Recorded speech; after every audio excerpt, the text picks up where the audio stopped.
आज की वीडियो की सारी टिप्स से बहुत ही ज़्यादा यूज़फुल हैं।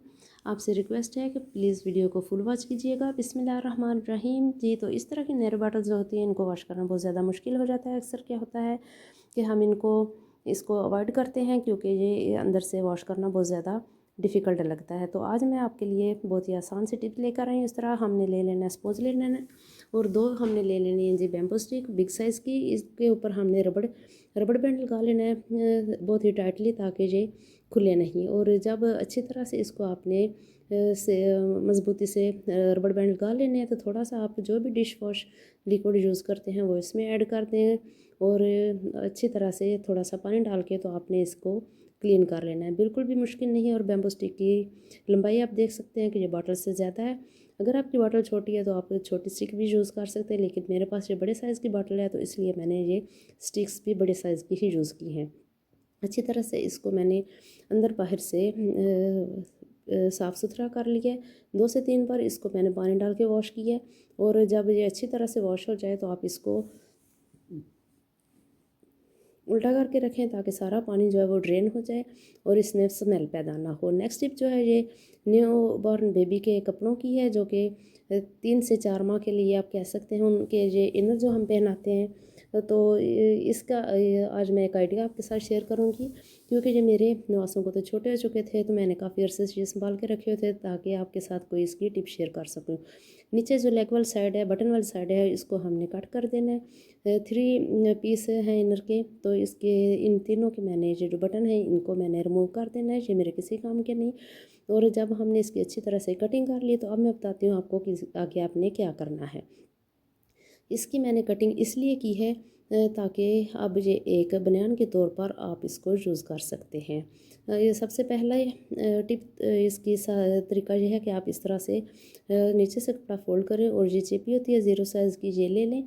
इसकी खासियत क्या है कि ये दोनों एडों से कपड़े एक साथ चिपक जाती है। ये दूसरी स्टिफ की तरह नहीं होती, दूसरी चेपी की तरह नहीं होती कि आप कपड़े के ऊपर रखें और उसके ऊपर इस्त्री चला दें। ऐसा बिल्कुल भी नहीं है। आपने डायरेक्ट इस चेपी के ऊपर प्रेस को नहीं चलाना। आपने अगर आपको इस तरह ये प्रोसेस मुश्किल लगे तो आपने शर्ट को उल्टा कर लेना है और इसके ऊपर चेपी रखें और कपड़े को फोल्ड करें और प्रेस कर दें। बहुत ही आसान तरीका है।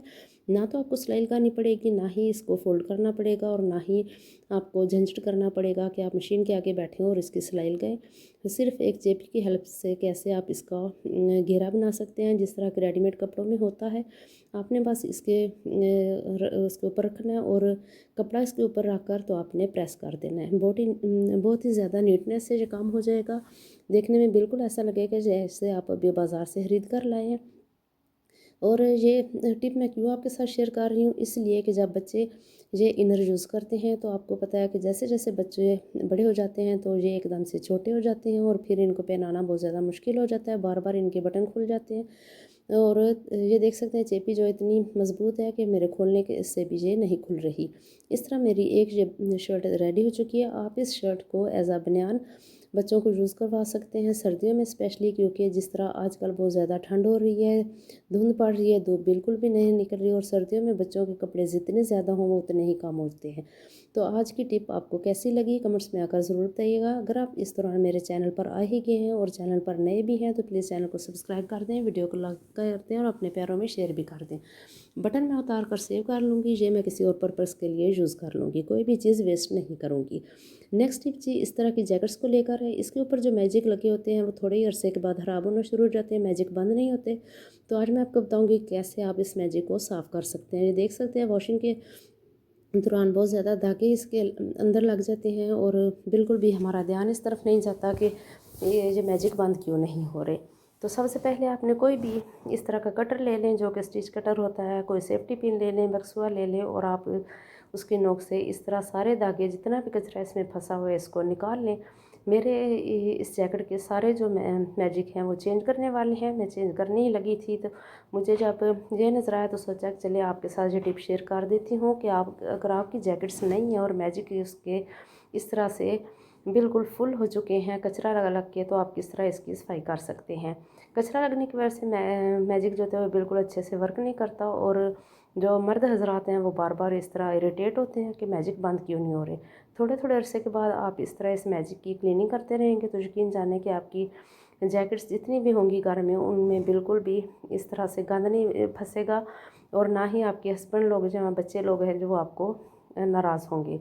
नेक्स्ट टिप जी इस्त्री की क्लीनिंग के लिए है के हवाले से है। इस्त्री को हमने फुल गर्म कर लेना है। इसके बाद ये मैंने यहाँ पर थोड़ी सी हेल्प लिया अपने हस्बैंड की। मैंने उनसे बोला कि चलें आप इस्त्री की क्लीनिंग करें और मैं वीडियो बनाती हूँ।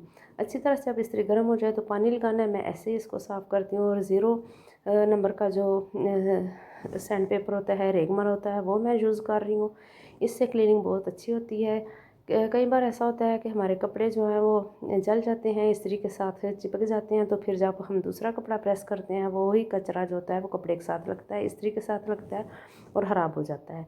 नेक्स्ट टिप जो है ये बहुत ही काम की है। ये आप बिल्कुल भी इग्नोर मत कीजिएगा, वीडियो को स्किप कर करके मत देखिएगा, नहीं तो आपको बिल्कुल समझ नहीं आएगी कि आपने ये कैसे बनाना है। यहाँ पर जी मेरे पास ये पुरानी जर्सी पड़ी हुई थी, इसके बाजू जो है वो दोनों स्लीव्स जो है वो मैंने कट कर लिए, और जैसे ही बाजुओं की शेप बनी हुई थी आपने वैसे ही कट करना है। स्ट्रेट आपने बाजू नहीं काटना। साइडों पर जी इस तरह मैं स्केल रख के तो इसको बिल्कुल स्ट्रेट लाइन ड्रॉ कर लूँगी। जहाँ पर फिर हम कटिंग कर लेंगे, दोनों साइडों से हमने इसको स्ट्रेट कर लेना है।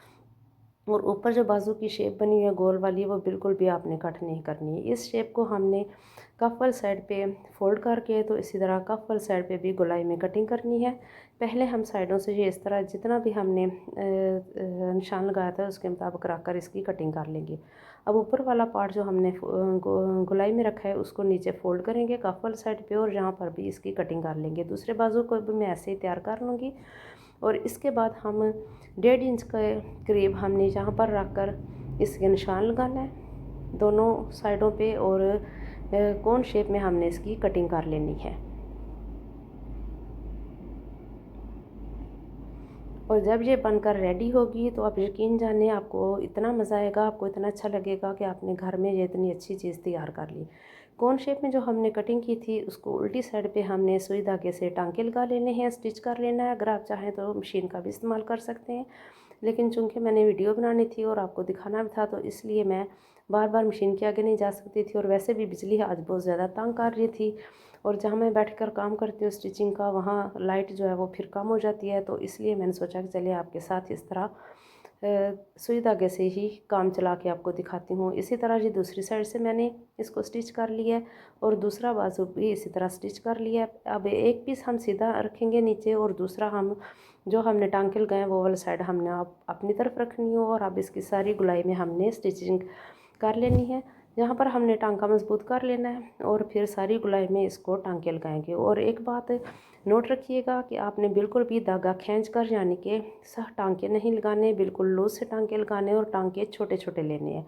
बड़े टांके लगाएंगे तो जब हम इसको सीधा करेंगे तो वो नज़र आएंगे, जो कि देखने में बहुत ज़्यादा बुरे लगेंगे। इस तरह आपने सारी गुलाई में इसके टांके लगा लेने, और जब हम एंड पर पहुंचेंगे तो 3 से 4 इंच का आपने गैप छोड़ देना है इस तरह से, क्योंकि यहाँ से हमने इसको सीधा करना है। इस तरह यहाँ पर हमने टांके को पक्का कर लेना है। और ये कैप इतनी प्यारी बन के रेडी हुई थी, बिल्कुल बाज़ार की तरह, जैसे हम बाज़ार से लेकर आते हैं, और पता ही नहीं चल रहा था कि ये हमने घर में तैयार की है। अब जी जो हमने गैप छोड़ा था जहाँ पर हमने टांके लगाई वहाँ से हमने इसको सीधा कर लेना है।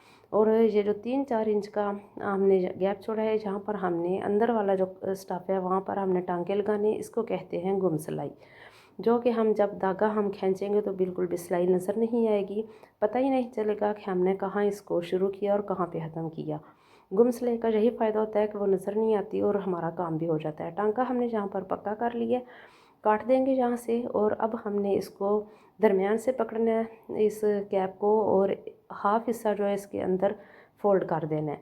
इस तरह अच्छी तरह से दोनों कपड़े जो हैं इस तरह से हमने फ़ोल्ड कर लेने हैं। जो सिलाई वाले हैं वो एक दूसरे के साथ लग जाएंगे। और जो देख सकते हैं इसका बॉर्डर जब फोल्ड किया तो कैसी लगी आपको ये टिप। ओके जी, अल्लाह हाफिज़।